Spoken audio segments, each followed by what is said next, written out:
حضرت شاہ ابرار صاحب رحمۃ اللہ علیہ کو حضرت تھانوی رحمۃ اللہ علیہ جو مجدد تھے 22 برس کی عمر میں خلافت ملی تھی.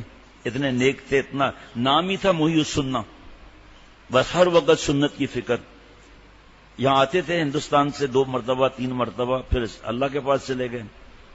دین پھیلا کر 84 برس کی عمر میں بیان کرتے کرتے ناک سے خون نکل آیا اور ایمبولینس میں لے جا رہے تھے کہ اللہ کے پاس چلے گئے. حدیث پاک میں جو جس حال میں مرے گا اس حال میں اٹھایا جائے گا. اور بڈھے زانی کے لیے کیا وعید ہیں حدیث پاک میں. ایک طرف وہ زندگی ہے, ایک طرف ہماری زندگی ہے.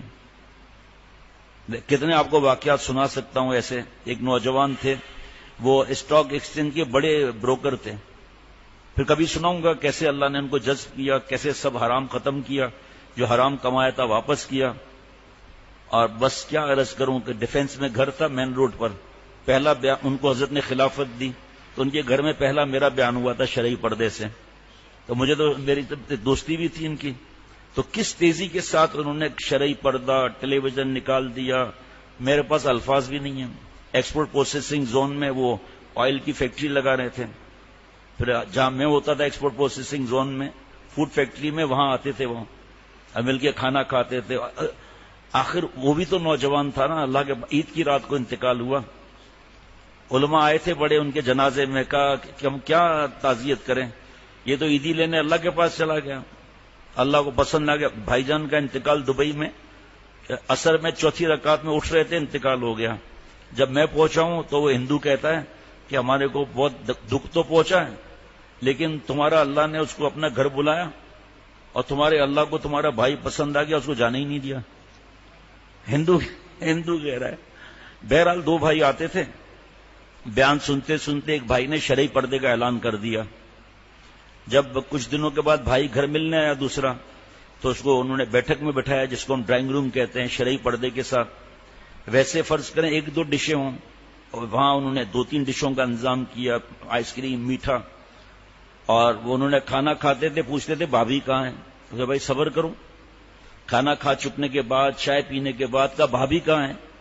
تو بھائی نے کہا بھیا بات یہ ہے کہ اللہ تعالیٰ نے قرآن پاک میں شرعی پردے کا فرمایا ہے, حدیث پاک میں بھی ہے, احادیث مبارکہ میں بھی ہے. دل کا پردہ نہیں چلے گا, شریعت کا پردہ چلے گا. اور آپ میری اہلیہ کے لیے موت ہے. تو کیونکہ آپ بھی بیان سنتے ہو, اور میں نے شرعی پردہ کر لیا ہے. کسی نے شیخ العرب والعجم عارف باللہ حضرت مولانا شاکی محمد اختر صاحب رحمۃ اللہ علیہ نے فرمایا کہ ایسا کیوں ہے. تو حضرت نے فرمایا کہ ماڈرن سے ماڈرن فیملی میں کوئی بغیر آواز دیے گھر آ سکتا ہے؟ نہیں. ہماری خاتون کے پاس بیڈ روم میں بیٹھ سکتا ہے, کچن میں جا سکتا ہے, اس کے ساتھ کھڑا ہو سکتا ہے.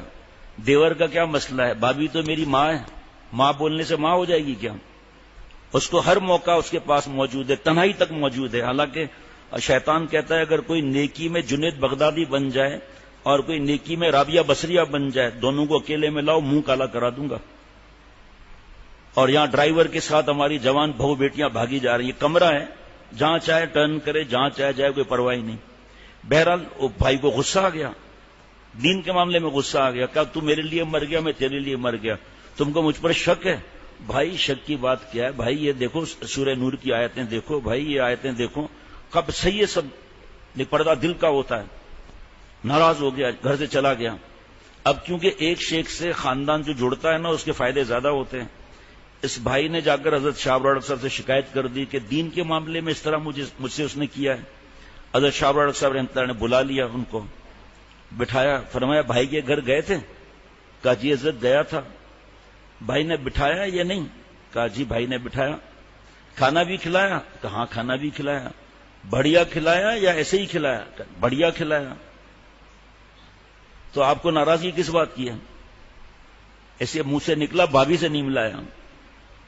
فرمایا اب تک وہ گناہ کی زندگی دونوں گزار رہے تھے, گناہ کبیرہ وہ بھی. تو اب اللہ نے ان کو توبہ کی توفیق دی.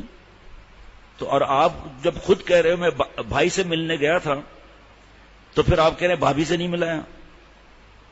اب خاموشی, آگے جملہ سنا آپ حیران ہو جائیں گے. فرمایا دیکھو اللہ, یہ دل ہے نا, یہ اللہ کے لیے ایسے روشن ہے جیسے 12 بجے کا سورج بھی کیا بیچتا ہے. میں آپ کو 2 منٹ دیتا ہوں, آپ سوچو کہ آپ بھائی سے ملنے گئے تھے یا بھابھی سے ملنے گئے تھے؟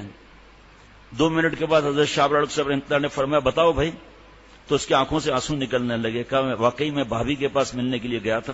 وہ گپ شپ اور آنکھوں کا زنا، بخاری شریف کی حدیث پاک، زنا العین النظر، آنکھوں کا زنا. آپ صلی اللہ علیہ وسلم بدعا لعن اللہ الناظر والمنظور الیہ، اے اللہ لعنت فرما ان مردوں پر چاہے بڈھا ہو. لعنت کا مطلب 5 انگلیاں نہیں، لعنت کا مطلب ہے بود عن الرحمہ. اے اللہ لعنت فرما ان پر مردوں پر جو دوسروں کی بہو بیٹیوں کو دیکھتے ہیں. یہ لعنت کے معمولی جملہ نہیں سمجھنا. سورہ یوسف میں 13ویں پارے کے شروع میں وما ابرئ نفسی، حضرت یوسف علیہ السلام نے جو فرمایا اللہ تعالیٰ نے قرآن پاک کا جز بنا دیا. میں اپنے نفس کو پاک اور بری نہیں بتلاتا. حضرت یوسف علیہ السلام معصوم، انبیاء علیہ السلام تو معصوم ہوتے ہیں. کیوں؟ ان النفس لامارۃ بالسوء، کیونکہ اللہ نے فرمایا نفس ہمارا بالسوء ہے، بچھو ہے. اس کا کام ہے ہاتھ سے جوانی برباد کرنے کے لیے بار بار بولنا، ننگی فلمیں دیکھنے کے لیے بولنا، ناپاک رہنا، لڑکیاں پھنسانا، گھر سے بھگانا، بے حیائی کی حرکتیں کرنا، ماں باپ سے لڑنا، چوری، مختلف چیزیں ڈالتا ہے. اب اس سے بچنے کا طریقہ اللہ فرما رہے ہیں الا ما رحم ربی، جس پر رب کی رحمت کا سایہ ہو وہ بچ جائے گا. اور بد نظری پر کیا بد دعا ہے؟ لعنت کی. اور لعنت کا مطلب ہے بعد عن الرحمہ، اللہ تعالی کی رحمت سے دوری. اب جب رحمت سے دوری ہو گئی تو پھنس گئے، کیونکہ بچنے کا طریقہ ہے اللہ کی رحمت، اور لعنت سے دوری ہو گئی. ایک وقت میں 2 چیزیں جمع نہیں ہو سکتی. کھٹا اور میٹھا ایک ساتھ نہیں، رات اور دن ایک نہیں، گرمی سردی ایک نہیں. رحمت اور لعنت جمع نہیں ہو سکتے. رحمت سے اللہ کی حضوری ملتی ہے، لعنت سے اللہ کی دوری ملتی ہے. دوری اور حضوری میں تضاد ہے، اجتماع ضدین محال ہے. اس وقت میں یا اللہ کی رحمت کے سائے میں ہوں یا اللہ کی لعنت کے سائے میں ہوں، درمیان کی کھانچہ نہیں ہے کوئی بھی. وہ رونے لگا، کہا حضرت آپ دعا کریں میں آج گھر میں جا کے شرعی پردہ کرتا ہوں. مجھے کہا ہے انہوں نے ایک خط میں کہ میرا حسن ایسا ہے میں یوں لڑکیوں کو پھنسا دیتا ہوں. میں نے لکھا کہ آپ قرآن پاک کی تفسیر دیکھو سورہ یوسف کی، اس میں لکھا ہے تمہارے حسن کا شکریہ یہ ہے کہ تمہارا حسن اللہ تعالیٰ کی نافرمانی میں استعمال نہ ہو. ہر 5 سال کے بعد حکومت بدلتی ہے، ہر 5 سال کے بعد حسن کی بھی حکومت بدلتی ہے. بڈھا ہو جائے گا پھر کیا عشق لڑائے گا، بڈھی ہو جائے گی تو اس پر ثمرقند بخارا فدا کرے گا. اب اللہ تعالیٰ دیکھ رہے ہیں، غور سے سننا قرآن پاک کی آیت الم یعلم بان اللہ یرا، کیا انسان کو معلوم نہیں کہ اللہ اسے دیکھ رہا ہے. اب اللہ دیکھ رہا ہے، غور کرنا.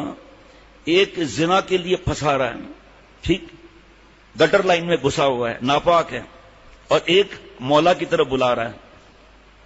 دونوں میں فرق نہیں. ومن احسن قولا ممن دعا الی اللہ، حسین قول مان لیا، بزنس کا قول مان لیا، حسین قول بیوی کے ساتھ گپ شپ مان لیا، حسین قول جناب ڈگری لینے کے لیے، جتنے حسین قول ہیں مان لیے، لیکن احسن یہ ہے کہ اللہ کی طرف بلائے گئے. اب جب حسین کا ہمیں خیال آئے، خیال تو آئیں گے، ہمیں بھی آئیں گے، سب کو آئیں گے، اس میں مصروف نہیں ہونا ہے، ورنہ دل غیر اللہ میں پھنس جائے گا، اللہ سے کٹ جائے گا، اور گندے خیالات کی بھرمار ہوگی، ملے گی کوئی نہیں. زنا کا وہ انشاءاللہ جمعے کا ارادہ ہے کہ زنا کا گناہ قرآن پاک میں اس کا عذاب کیا ہے، احادیث مبارکہ میں اس کا عذاب کیا ہے زنا کا. اللہ تعالیٰ نہیں چاہتے کہ میں دوزخ میں جلوں، تو اللہ تعالیٰ نے اس کا پہلی سیڑھی جو ہے، اللہ تعالیٰ نے پہلی سیڑھی فرما دیا قل للمؤمنین یغضوا من ابصارہم ویحفظوا فروجہم. پہلی سیڑھی کہ آپ نبی صلی اللہ علیہ وسلم ایمان والوں سے فرما دیں کہ اپنی بعض نظریں نیچی رکھیں، بابی، سالی، ممانی، چچی، خالازاد، مامازاد، تایازاد، پھوپھیزاد، اور اپنی شرمگاہ کی حفاظت کریں. دیکھیے آپ، اللہ نے فرما دیا تلک حدود اللہ فلا تقربوها، جو اللہ نے باؤنڈریز بنا دی نا اس کے نزدیک بھی جانے کو اللہ منع فرما. ہم تو باؤنڈریز توڑ رہے ہیں. جب نامحرم کو دیکھنا اتنا بڑا گناہ ہے تو ٹچ ہونے کا کیا معاملہ ہوگا، پھر جسم کے معاملات کیا ہوں گے، پھر آگے آخری سٹیج